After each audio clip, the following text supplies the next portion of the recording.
Hi అండి. ఈరోజు మేము షాపింగ్ మాల్ అయితే వచ్చామండి. వేగస్ మాల్ అని. ఇది మా సెక్టర్లో ఉన్న అతి పెద్ద షాపింగ్ మాల్ అన్నమాట. డెకరేషన్ బాగా చేశారంటే వచ్చామండి చూడడానికి. ఇదేనండి ఆ మాల్. చూడడానికి చాలా పెద్దది. ఈ మాల్కి నెలకు ఒకసారైనా వస్తుంటామండి చూడడానికి. మామూలుగా ఏ డెకరేషన్ పెట్టారో ఏంటో చూద్దామని.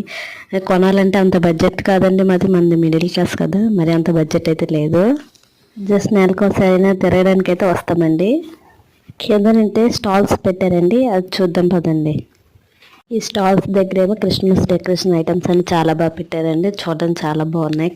ఇక్కడ క్రిస్మస్ తాత కూడా ఉన్నారండి. మేమైతే క్రిస్మస్ తాతే అంటాం, మీరైతే శాంటా అంటారేమో. మరి మీరు ఏమంటారో నాకు కామెంట్ చేసేయండి. ఎటు చూసి క్రిస్మస్ ఐటమ్స్ ఉన్నాయండి నిన్న. ఇక్కడంతా రెడ్గా ఉంది. పెద్ద క్రిస్మస్ ట్రీ కూడా పెట్టారండి. ఏంటని చూసేసరికి ఇది క్రిస్మస్ వ్యాలీ అంట. దీనికి ఎంట్రీ టికెట్ కూడా ఉంది.